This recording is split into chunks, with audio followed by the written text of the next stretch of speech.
Sebetulnya saya ini terus terang sudah dihina banyak orang. Dari sanak saudara saya sudah tidak dianggap. Bahkan saya sering dikucilkan oleh kawan-kawan saya. Saya sering dihina oleh kerabat saya bahwa saya itu orang miskin.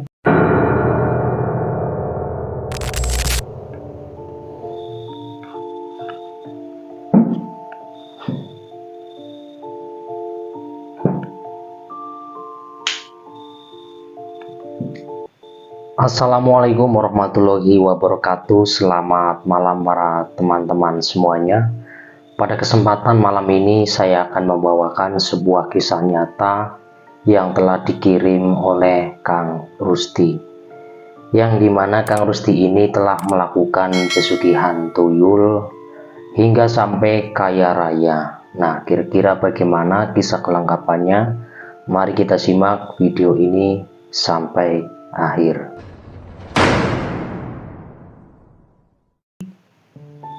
Pak Rusdi ini bercerita mengenai tentang pengalaman hidupnya.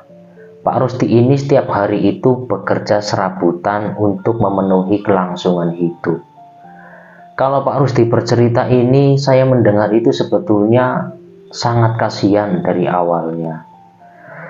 Pada waktu itu menurut Pak Rusdi ini memiliki rumah reot yang sama sekali tidak nyaman jika ditempati. Dan Pak Rusdi memiliki dua anak, namanya Putri dan yang laki-laki namanya Jono. Yang Putri itu lahir pertama dan yang kedua adalah Jono, yaitu laki-laki. Pak Rusdi setiap kali itu berpikir bagaimana caranya untuk memenuhi kebutuhan hidup, yaitu salah satunya bekerja serabutan. Jika ada orang menyuruh nyangkul, Pak Rusdi ikut kerja nyangkul. Jika ada yang nyuruh kuli panggul, Pak Rusdi juga ikut kuli panggul. Bagaimana caranya agar keluarganya bisa tercukupi. Dari situlah Pak Rusdi itu terus menerus dari awal muda hingga hampir tua, itu tanpa merasakan kebahagiaan yang namanya orang bahagia memiliki uang seperti orang-orang lain. Itu bagaimana rasanya. Tidak lama kemudian Pak Rusdi ini mendatangi sang juru kunci, yang dianggap sama orang-orang sekitar itu juru kunci tersebut adalah salah satu juru kunci pesugihan. Sebut saja namanya Pak Jarwo. Nah, Pak Jarwo ini memang sangat dikenal di wilayah daerah situ. Memang ia adalah salah satu orang yang bisa mengantarkan orang-orang yang berminat ataupun berniat melakukan pesugihan. Salah satunya Pak Rusdi. Pak Rusdi ketika datang ke rumahnya Pak Jarwo, kemudian Pak Rusdi mengatakan keluh kesah yang telah dirasakan selama ini. Kemudian Pak Rusdi ini bertanya ke Pak Jarwo, "Mohon maaf ini Mbah, sebelumnya saya mau bertanya. Dengan kedatangan saya ke sini, terus terang saya orang susah. Saya pengen banget seperti orang lain. Bagaimana rasanya kalau saya jadi orang kaya? Apakah Mbah itu bisa membantu saya untuk bisa menjadi orang sukses itu? Bagaimana caranya Mbah? Saya itu bingung banget. Setiap hari itu saya pusing banget Mbah. Sebetulnya saya ini terus terang sudah dihina banyak orang. Dari sanak saudara saya sudah tidak dianggap. Bahkan saya sering dikucilkan oleh kawan-kawan saya. Saya sering dihina oleh kerabat saya bahwa saya itu orang miskin. Saya itu sedih sekali Mbah. Bagaimana cara saya agar bisa sukses seperti orang-orang lain? Mengapa kehidupan saya seperti ini? Apakah Mbah itu bisa membantu saya Mbah?" Dan tidak lama kemudian Mbah Jarwo pun menjawab pertanyaannya Pak Rusdi. "Memangnya apa yang kamu inginkan? Kamu mau berniat untuk melakukan pesugihan apa Rusdi? Kedatanganmu ke sini mau meminta kesuksesan itu berminat melakukan pesugihan yang di mana? Begini Mbak, apapun resikonya, apapun pesugihannya, saya tidak peduli. Asalkan sakit hati saya bisa sembuh Mbak. Saya tidak diinjak-injak perasaannya oleh kerabat saya, oleh orang-orang tetangga saya Mbak. Mbah Jarwo pun menjawab, jika itu memang udah keniatanmu sebetulnya banyak Rus, tetapi resikonya itu sangat besar sekali. Jadi itu tidak memerlukan waktu yang sebentar, itu memerlukan waktu yang panjang. Jika kamu memang betul-betul ingin melakukan pesugihan, kamu harus memerlukan uang untuk membeli sesaji yang betul-betul penuh, untuk diperlukan nanti ketika waktu ritual. Bagaimanapun caranya, saya akan lakukan Mbah, yang penting saya bisa berhasil. Baiklah, jika kamu memang betul-betul ingin melakukan pesugihan Rusti, kamu hari ini silahkan pulang dulu. Karena tidak semudah apa yang kamu bayangkan, tidak semudah apa yang kamu kira. Kamu datang ke sini itu salah waktu. Kamu datang ke sini nanti di hari Selasa Kliwon, dan kamu harus membawa semua peralatan yang saya butuhkan. Jika kamu sudah komplit apa yang saya butuhkan, di hari Selasa Kliwon nanti kamu datanglah kembali. Nanti kamu akan saya antar ke suatu tempat agar kamu nanti bisa menjadi orang sukses. Tidak lama kemudian Pak Rusdi ini pulang ke rumahnya sendiri. Karena yang dibutuhkan itu banyak dari sang juru kunci, dari sesaji-sesaji tersebut yang dibutuhkan. Tidak lama kemudian Pak Rusdi ini mengutang ke suatu warung terdekatnya Pak Rusdi, yaitu mengutang uang yang ada di warung tersebut. Menurut Pak Rusdi ini mengutang warung di situ itu 500.000, karena Pak Rusdi ini sudah yakin dikasih sama warung tersebut, karena warung itu sering sekali menyuruh Pak Rusdi untuk jadi tukang kuli panggulnya warung tersebut. Jadi warung itu pun mengasih. Ternyata betul, setelah Pak Rusdi meminjam uang kepada warung tersebut, ternyata diberi. Nah, tidak lama kemudian ketika hari Selasa Kliwon tersebut, Pak Rusdi mendatangi kembali rumahnya Mbah Jarwo tersebut dan membawa semua yang dibutuhkan oleh Pak Jarwo. Ketika sampai di rumahnya Mbah Jarwo tersebut, Pak Rusdi itu diajak ke suatu kamar. Menurut Pak Rusdi, kamarnya Mbah Jarwo ini sangat serem karena dipenuhi semua patung-patung yang sangat mengerikan atau serem sekali, dan bahkan namanya bentuk jimat-jimat perjimatan di situ banyak sekali, dan kamar tersebut baunya itu bau kemenyan yang sangat menyengat. Tidak lama kemudian Pak Rusdi ini masuk ke kamarnya Pak Jarwo tersebut. Nah, singkatnya Pak Rusdi ini disuruh untuk memilih. Rus, kamu harus memilih di antara salah satu bebatuan ini. Kalau kamu nanti sudah memiliki pilihan di antara batu 7 ini, maka kamu akan saya tunjukkan jenis batunya dan jenis pesugihannya. Nah, pada waktu itu Pak Rusdi memilih yang paling kecil. Ukuran kurang lebih itu ya seginilah menurut Pak Rusdi. Kurang lebih itu sejari telunjuk. Pada waktu itu akhirnya dibuka oleh sang juru kunci. Setelah dibuka ternyata batu tapi jenisnya seperti bocah.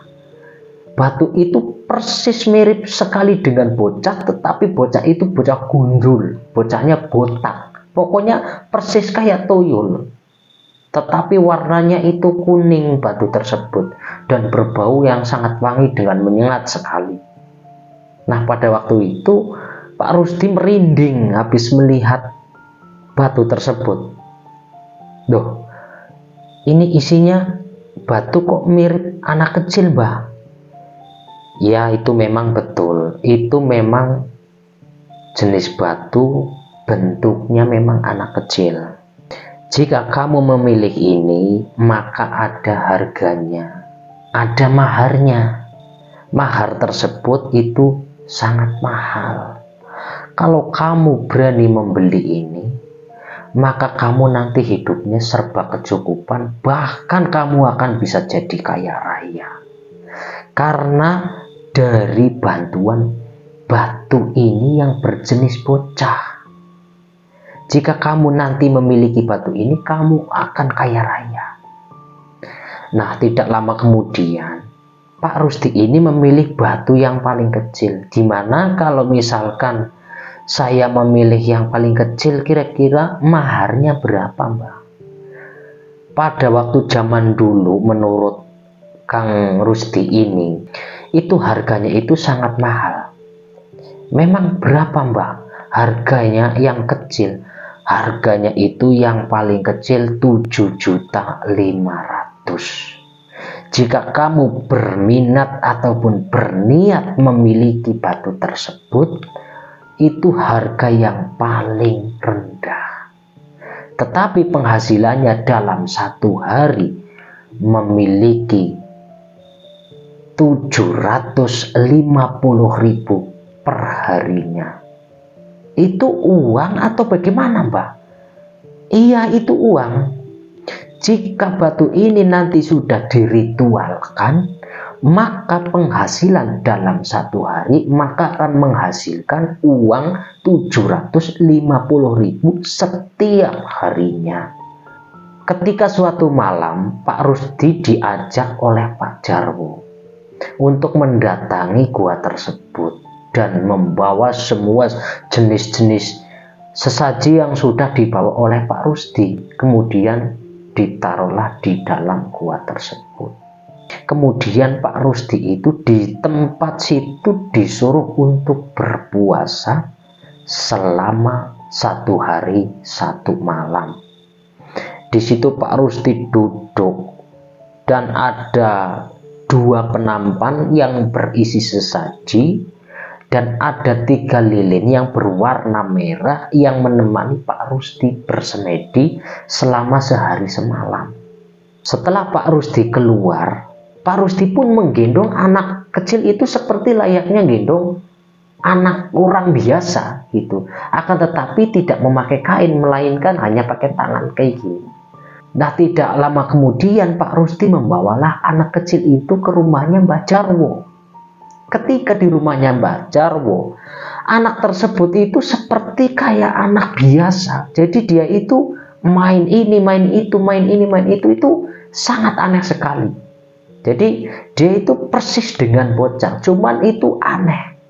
Dia itu menurut Pak Rusdi kupingnya itu agak panjang dan mempunyai mohon maaf ininya agak panjangan kayak gitu.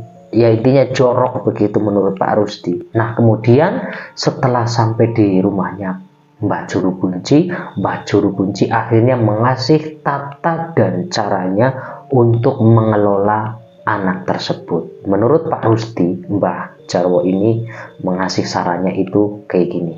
Yang penting kamu tunjukkan jenis uangnya, karena tuyul itu tidak tahu uang kalau tidak ditunjukkan oleh pemiliknya. Nah, tidak lama kemudian Mbah Jarwo akhirnya memberitahu kembali. Jadi begini, Rus, jika kamu nanti sudah sukses, jangan lupa rumah buatlah sebaik mungkin, senyaman mungkin.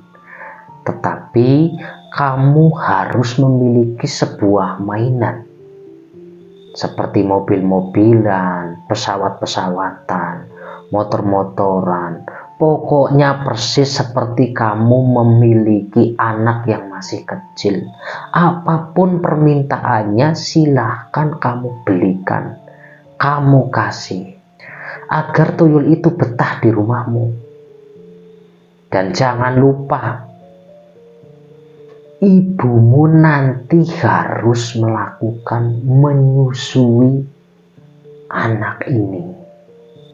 Jika tidak disusui, maka nanti tidak akan betah, maka dia akan kabur, akan kembali pada tempatnya lagi. Nah, terus saya ini bingung, Mbak.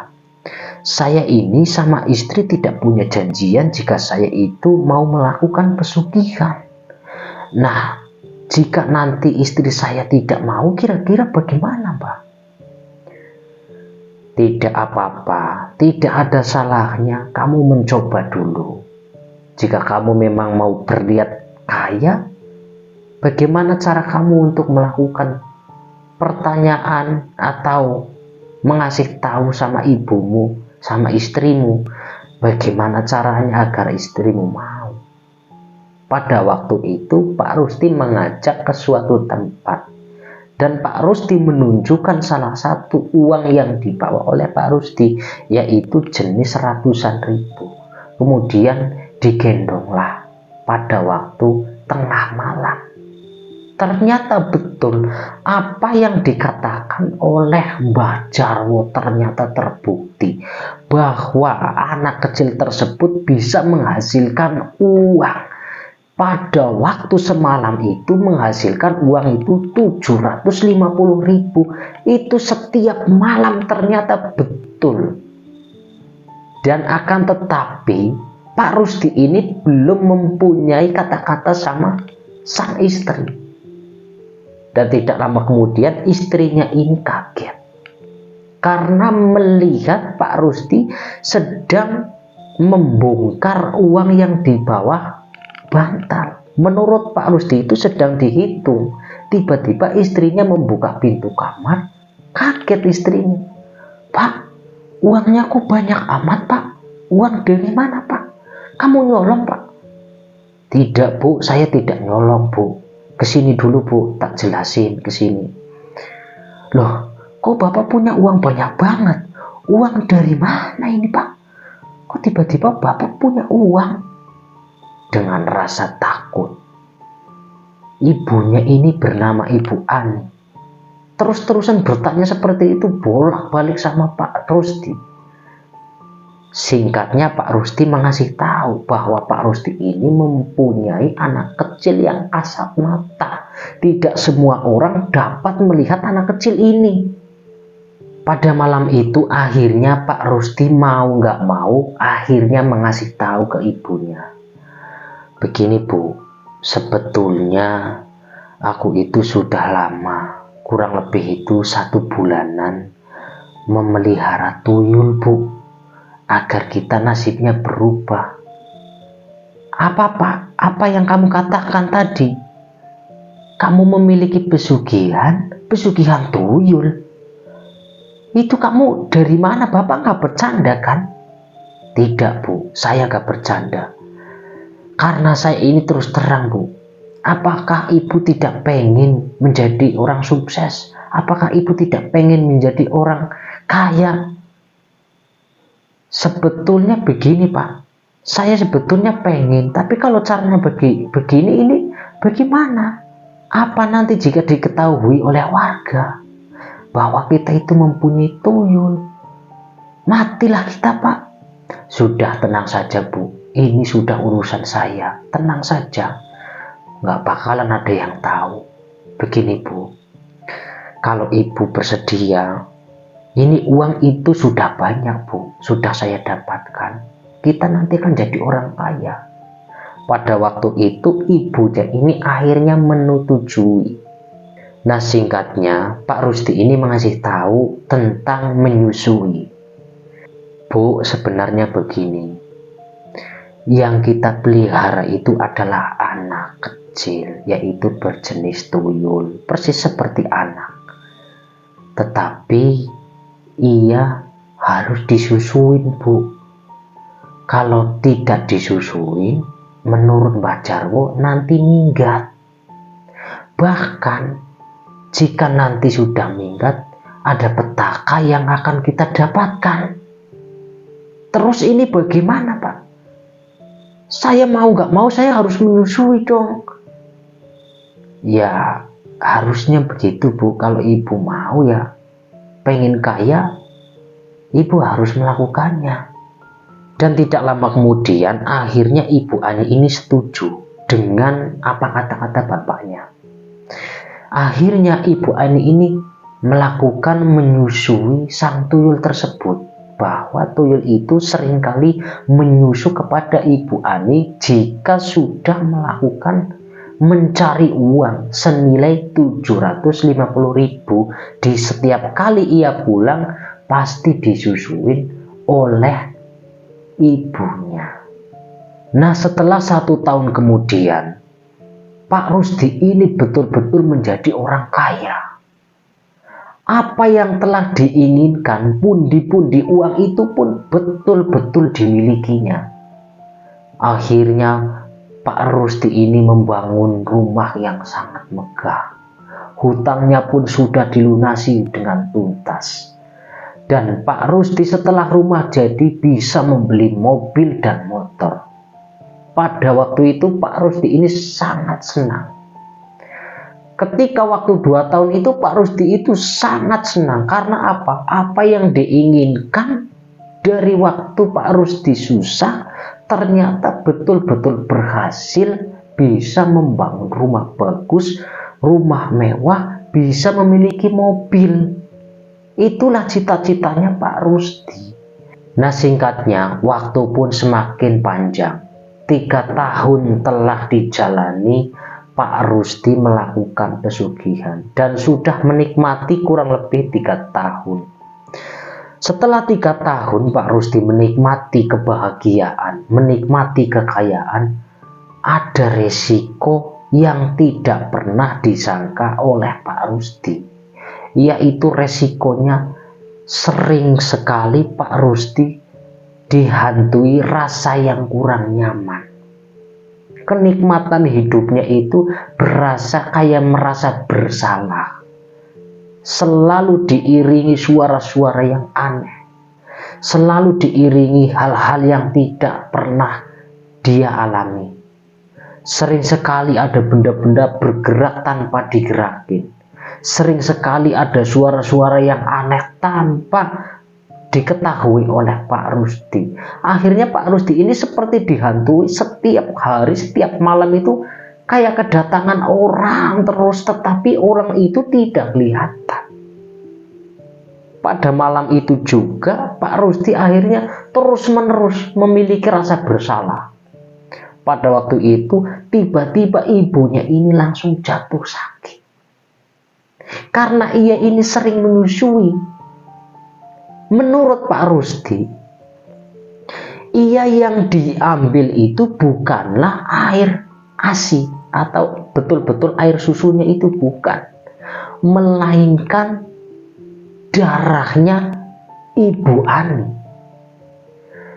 Ternyata tidak lama kemudian Ibu Ani setelah menyusui selama kurang lebih 3 tahun setengah, setelah sakit sudah dicarikan orang pintar, sudah dibawa ke rumah sakit kemana-kemana dan kemana, ternyata tidak ada yang dapat menyembuhkan istrinya Pak Rusdi. Akhirnya tidak lama kemudian resiko yang didapatkan, istrinya Pak Rusdi meninggal dunia. Penyesalan pun akhirnya mulai muncul ketika istrinya ini meninggal. Lama semakin lama Pak Rusdi seperti orang gila, sering bengong sendiri, sering kali murung tanpa ada pengaruh apapun. Pak Rusdi ini seperti orang gila, sering berjalan tanpa tujuan, sering menyendiri, dan bahkan ngomong itu nggak tahu sama siapa. Itu berasa seperti kayak orang gila. Menurut Pak Rusdi ini ngomong dengan sendirinya itu seperti orang gila. Bahkan ia sering sekali dijumpai oleh anak kecil itu bukan hanya satu, melainkan banyak sekali. Tapi bukan anak kecil biasa, melainkan tuyul itu pada datang ke rumahnya Pak Rusdi. Nah, singkatnya Pak Rusdi ini sudah mulai membaik, sudah mulai tenang pikirannya. Dan pada waktu itu karena Pak Rusdi ini memiliki rasa bersalah, sudah mencari orang-orang pintar tetapi hasilnya pun sama, kemudian mendatangilah sang juru kuncinya, yaitu Mbah Jarwo, untuk diputuskan melakukan pesugihan dengan tuyul tersebut. Datang kembali sama simbahnya. Ternyata setelah sampai ke rumahnya simbahnya pun mengasih tahu, jika nanti diputuskan, maka semua yang kamu miliki, yang sudah kamu jadi orang kaya, nanti akan hilang satu persatu dengan sendirinya. Pada waktu itu akhirnya Pak Rusdi tidak peduli, yang penting hidupnya itu tenang, tidak dihantui rasa bersalah. Lama-kelamaan akhirnya Pak Rusdi mau nggak mau diputuskan oleh Mbah Jarwo. Nah, ternyata betul apa yang dikatakan oleh Mbah Jarwo. Ketika sudah diputuskan, berjalannya waktu ternyata mulailah habis satu persatu. Dari mobil, dari rumah, dari aset-aset yang sudah dibeli oleh Pak Rusdi ternyata hilang mulai dengan sendirinya. Terus akhirnya Pak Rusdi kembali seperti orang biasa lagi. Nah, inilah mungkin adalah sebuah pengingat untuk kita semua. Dan saya terima kasih sekali buat Pak Rusdi yang telah membagikan pengalamannya. Semoga pengalaman ini bermanfaat buat saya serta buat teman-teman kita yang menonton sampai di sini. Dan saya mohon maaf apabila ada salah kata dari saya. Saya pamit undur diri. Wassalamualaikum warahmatullahi wabarakatuh.